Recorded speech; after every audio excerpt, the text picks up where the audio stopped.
Who does she think she is? Black woman took the cockpit and changed everything. What happens when a black woman saves 178 lives at 30,000 feet, only to be met with an investigation instead of applause? What she said in that boardroom left even the senator speechless. Celeste Washington didn't walk into Hartsfield-Jackson Airport that morning.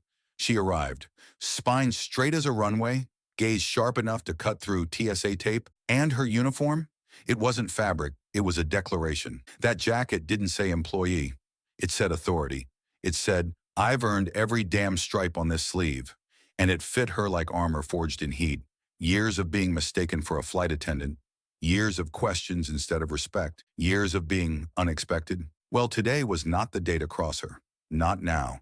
Not after all that. She carried the calm power of someone who had walked through every kind of storm, literal and metaphorical, and learned to wipe her boots on other people's assumptions. She wasn't just a pilot. She wasn't just a woman. She wasn't just black. She was all of it, and she was in charge. That alone was more than some people could process before breakfast. She felt the tension the moment she stepped inside the terminal. Not saw, felt. It wrapped around her like humidity in a southern summer. You know the kind of heat that doesn't just touch you, it clings? That was the air, stale with judgment. And then came the security checkpoint. Ray, the gate agent, pale, balding, with a mustache that screamed, I coach Little League and vote loudly, looked up at her like she had wandered in from the wrong movie. His badge shined like authority, but his eyes were still adjusting to what was in front of him. This area is for flight crew, ma'am, he said in the same tone used to explain Bluetooth to someone's grandmother. Celeste didn't blink. Captain Washington, Flight 482 to Denver, she said, holding out her ID like she'd done it 1,000 times. Because she had. Ray's hand stopped mid-reach, his fingers hovering in that awkward space of hesitation that never quite admits its own bias. He blinked once, then again, like the processing center in his brain just couldn't compute the sight of a black woman in a pilot's uniform unless she was modeling it on a brochure. You're the captain? He finally stammered, like it hurt. I'm not here to vacuum the aisles, she replied dryly, stepping past him without waiting for permission. And just like that, silence fell. The kind of silence that happens when a truth walks into a space where people are used to hearing lies. A few men from ground ops exchanged looks. One whispered something to the other and chuckled. Celeste didn't need to hear it. She'd heard it all before. Smile more? You sure you're in the right place? Diversity higher. She'd turned every insult into fuel long ago. The cockpit greeted her with that mechanical stillness pilots learn to love. Clean. Predictable. No judgmental eyes here. Just buttons, logic, and gravity waiting to be defied. Jason McCarthy, the first officer, was already seated. Fresh out of the academy, he looked up and did a double take. You could almost hear his mental checklist glitching. Morning, Captain. Wasn't expecting... I thought Captain Martin called out sick, she finished, sliding into her seat. You get me instead. He tried to recover fast. Of course, glad to have you on board. Not glad. Necessary, she said, flipping switches like a composer hitting keys. Let's pull the weather en route. Outside, the plane was being prepped. Inside, passengers were filtering through the jet bridge. Celeste glanced at the manifest, and her eyes narrowed. Row 1A, Senator Melvin Tracy. Of course! The name clanged like a warning bell. Conservative powerhouse from Mississippi, regular on late-night cable shows where words like equity were treated like curses. If smug had a face, it wore his. The irony wasn't lost on her. The man who once called for the reevaluation of diversity programs in aviation was now trusting his life to the very face of that problem. Bad news, Jason muttered, eyes on the screen. Looks like they forgot to notify us. Tracy's on board. No escort. High-profile passenger. Well, Celeste said calmly, let's hope he's not allergic to irony. He didn't laugh. Not because he didn't get it, but because he did. A knock at the cockpit door. Then another. What now? She said, opening it. It was the lead flight attendant. She looked like someone trying to carry porcelain through a mosh pit. The senator, he's asking to meet the captain, she whispered. I didn't get a chance to answer. He's coming. Of course he was. Moments later, a presence filled the doorway, tall, square-jawed, and radiating the smugness of a man who thought private jets were too common. His eyes swept the cockpit and then locked on her. You're the captain? That's right, Celeste replied. Pleasure having you on board, Senator. Nice to see you supporting commercial aviation. Real grassroots of you. He looked at her like she was speaking Klingon. I like to know who's flying the plane, he said slowly, his tone one step away from condescension. Then sit close to the front. You might hear how good I am, she shot back. Or You could just trust the airline. I believe you funded it last session. No reply. Just that thin-lipped smirk men like him wear when they've lost an argument but can't admit it. He turned and left, but she could feel it. This wasn't over. At 30,000 feet, the world flattens out. People become little dots. But pressure? Pressure doesn't fade. It concentrates. Everything was smooth until the nav system chirped. Turbulence ahead. Got a level 3 front building mid-route, Jason said. We can request a diversion west. We hold, Celeste responded. Tell ATC. We'll skirt it east and keep our passengers buckled. That was when the button chimed. Again, from seat 1A, the flight attendant picked up, then paled. He's asking if someone less emotionally involved could make the weather call. Celeste exhaled, hit the comms. This is your captain speaking. We are maneuvering around weather as per FAA safety protocol. Rest assured you're in experienced hands. We thank you for your trust. Oh, how she wanted to add, even if some of y'all didn't give it willingly, but not today. Today was about control. A jolt. Someone yelped. Drinks spilled. Eyes darted. Losing stability in the right engine, Jason said, nervous now. Manual override. Begin descent by 2000. I'm taking control. Warning lights flickered. Not critical. Not yet, but real. Celeste adjusted. Hands steady. Focused. We have 178 people up here, she murmured, and one especially loud one. The silence in the cabin, you could feel it like static. And still in the cockpit, everything was calm. Not because the danger wasn't real, but because she was. And somewhere out there, a black child was watching the news, seeing her name scroll across the screen, and whispering, I could be up there too. At exactly 1:43 p.m. onboard time, the message flashed red across the cockpit panel like a siren bursting through darkness. Warning engine temp. The alert tone beeped like it meant business.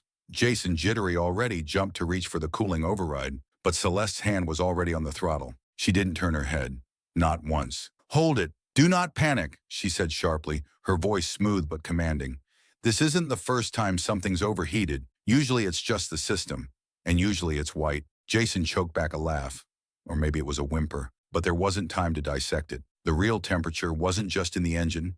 It was in the air, rising steadily with every second. Meanwhile, in seat 1A, Senator Melvin Tracy was hammering his call button like it owed him money. Third time in under a minute. He was loud enough for first class and economy to hear. Who's flying this plane? He shouted, his voice cracking under a cocktail of fear and entitlement, like if he just yelled loud enough, physics would bow to him. A flight attendant picked up the cabin phone with shaky fingers. On her screen it read, Captain C. Washington. He's furious, she whispered, barely containing her nerves. He says he'll be filing complaints, threatened to call in favors from the Transportation Committee. Celeste's reply came calm, cold and sharp as a straight edge. Tell him his compensation package comes with a safe landing. If that's not enough, he can file a complaint with the atmosphere. She muted the channel and exhaled. But inside, her whole body was humming. Not from fear, but from fatigue. The kind of fatigue that settles in your bones after a lifetime of being watched, questioned, doubted. That deep, quiet ache that comes from holding up the weight of other people's low expectations like their carry-on luggage. In the back of her mind, her father's voice echoed, steady and solemn. Nobody's gonna let you be ordinary, baby. So be exceptional. Give them nothing to deny. Outside the window, clouds twisted like fists. The turbulence was relentless. Thrust is dropping, Jason murmured, checking the display. Right engine's unstable. I'm taking it manual, she said, switching control like it was second nature. Because it was. Prep a status report for dispatch. I'm initiating descent. Then she clicked on the intercom. Her voice rolled through the cabin, steady as a heartbeat. Ladies and gentlemen, this is your captain speaking. Captain Washington. We are experiencing a temporary technical issue that requires an altitude adjustment. Our crew is trained and prepared. Please remain seated. Fasten your seatbelts. This is not an emergency. This is professionalism in motion. In the cabin, chaos simmered under the surface. Senator Tracy, red in the face and furious, was now standing, trying to march toward the cockpit. One of the first-class passengers, a man in khaki shorts, a stretched polo, and an opinion big enough for 2 seats, scoffed aloud. I don't trust anybody who sounds that calm with a voice like a schoolteacher. Someone behind him shot back. Better a schoolteacher in the cockpit than you on the mic, and a ripple of nervous laughter passed through the row. It didn't last. That's when the plane jerked. Hard. The drink cart crashed against the wall. A tray full of ginger ale lifted and smacked the ceiling. Silence swept through like a vacuum. On the ground at Midway Air's Operations Control Center, Red lights were lighting up dashboards like a Christmas tree on fire. Engineers scrambled, comms buzzed, and then someone from legal was already dialing PR. "Who's in the cockpit?" the safety officer barked, pacing. "Captain Washington," replied a young tech, eyes glued to the screen. "Celeste Washington." The officer paused, flipped a file, paused again. "She's black, woman." Well, the headlines write themselves. "Get me a draft statement. Say it was an unforeseen systems anomaly." A younger employee, fresh out of college and still clinging to hope, murmured, "She's out there trying to land 178 lives safely." The manager didn't blink. "And I'm in here trying to land a headline that doesn't end with diversity kills." So right, back in the cockpit, it was 82 degrees and rising. Celeste felt it in her neck, in her palms. The dashboard flickered again. Warning lights, alarms, but her grip didn't tremble. Not once. "I'm rerouting to Knoxville," she told Jason. "Runway 18. Tower's expecting us." Jason nodded, eyes wide with a mix of awe and terror. "Captain, I don't know how you're so calm." She smirked, not taking her eyes off the controls. "What did you think I was gonna do? Switch it to hope and pray mode?" Outside, the clouds thickened, heavy and gray like concrete slabs in the sky. Inside, there was nothing but steel. Her spine, her hands, her voice, all steel. In the cabin, the air was different now, dense, hushed. Not a peep from Tracy. He was buckled in, pale, eyes darting to the ceiling, to the aisle, back to the cockpit door. He wasn't demanding a new pilot anymore. He was just hoping this one stayed alive. As the aircraft descended, someone in the back clapped, soft, slow, nervous. Another joined. A third. A patchwork of applause and whispered prayers. A teenager cried. Someone whispered Hail Marys. All of first class sat stone silent, locked in their own private reckonings. The Knoxville runway was prepped. Fire trucks, ambulances, lights blazing. Air traffic control chimed in. "Captain Washington, we've got visual. You're coming in clean. You're right on protocol." Celeste responded without hesitation. "That's not protocol. That's years of work. And nerves like titanium." The wheels touched. Once, twice, then full contact. Brakes, skid, silence. 178 people, alive. Every single one. The cabin held its breath. "Are we?" Jason gasped, staring ahead. "Welcome to Knoxville," Celeste said, unhooking her headset. "Ground temperature's a warm 75 degrees. Don't forget your baggage. And the biases you brought with you." She exhaled, a long, silent exhale. Outside, the doors opened. But they didn't bring applause. Not first. Not yet. They brought suits. Airline suits. Security. Cameras. A man in a Midway Air badge walked up the jet bridge. "Captain Washington," he said, voice tight, formal. "Please remain on board for debrief. This is procedural." "Of course," she said, her tone dry as dust. "Standard procedure for someone whose skin isn't." And through the cockpit window, she saw them. News crews. Already here. If Midway thought they could spin this in silence, they had underestimated the wrong woman. When the journalist from the Atlanta Herald lunged forward, Mick gripped like it might fly away from the weight of what just happened and shouted into the camera, "Passengers from Flight 482, who was at the controls? Tell us, who flew that plane?" The chaos of the crowd trembled in anticipation, but the answer didn't come from a suit or a survivor gasping for air. It came from a little girl, no older than 7, standing next to her mother in the economy class arrival line. Her curls bounced as she stepped forward, chin lifted like she knew her words would matter. "A pretty lady," she said loud and clear, "with hair like my mom's." She talked calm.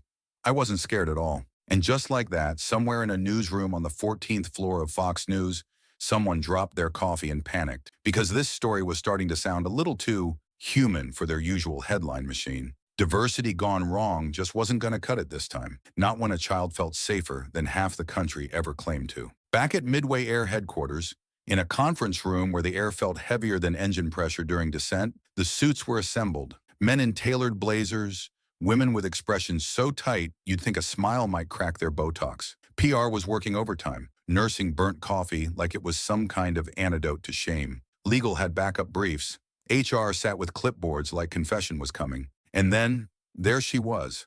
Celeste Washington stood in the waiting area, alone. No lawyer, no entourage. Just her, a straight back, in a pair of brand new heels that pinched like regret. She didn't wince. They weren't just shoes, they were a statement. I showed up, and I'm still standing. "Ma'am, this way," said a security officer, feigning politeness. clearly hoping she didn't recognize him from this morning when he tried to redirect her to the crew entrance. She recognized him, but today wasn't about revenge. It was about reckoning. The door opened and heads turned.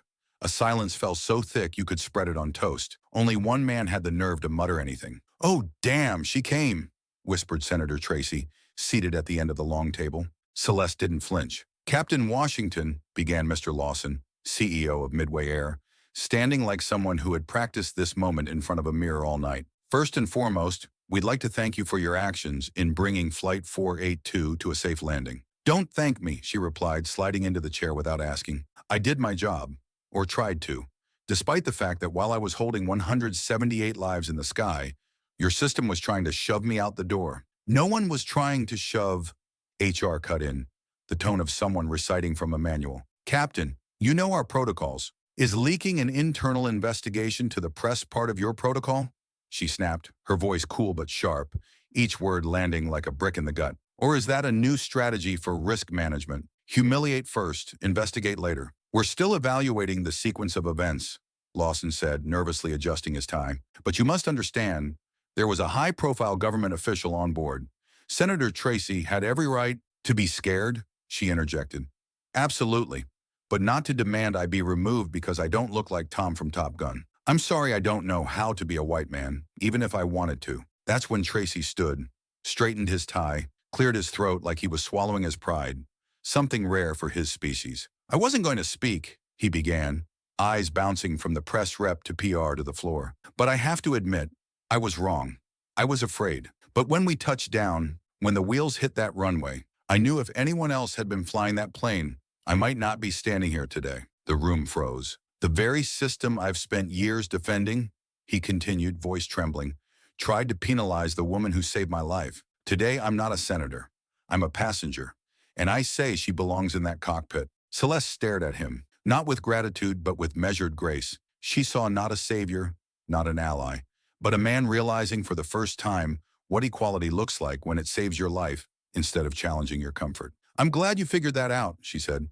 "Pity it took 178 people in the sky and one woman's career hanging by a thread to get there." The next morning, the story went supernova. "Captain Washington saved us" topped the trending list. Black women across the country posted pictures of themselves in pilot uniforms. Some real, some aspirational, all proud. Captions read, "Inspired, because I could have landed that plane too, if you'd given me the chance." In Detroit, a group of school children held handmade signs that read, "Celeste, we got your back." CNN ran a special interview with a retired pilot who had flown for 40 years. "I've never seen anyone handle a dead engine on manual that clean," he said. "If she were a man, they'd already be building her a statue at the airport." 3 days later, Celeste was called back, not to the boardroom, to the hangar. There, beneath the wide industrial lights, stood a brand new Boeing, shiny, powerful, ready. On the side, under the Midway Air logo, was a new decal. "Captain Celeste Washington" in clean gold lettering. "You serious?" she asked, blinking. "This real?" "This isn't an apology," said Lawson. "It's recognition. You're being promoted. Lead international route instructor and consultant for hiring and pilot evaluation reform." Celeste raised an eyebrow. "Then the first reform? HR. They can spot skin tone faster than engine pressure loss." Laughter, genuine this time. A few eyes missed it over. Because they knew she wasn't just a captain. She was a moment, walking, breathing, unapologetic history. When she got home, her mother was waiting on the porch. "You're on the news again," she said, handing her daughter sweet tea. "MSNBC called you the steel woman of the skies." Celeste sipped. "Wish they just called me professional, without the adjectives period." Her mom chuckled.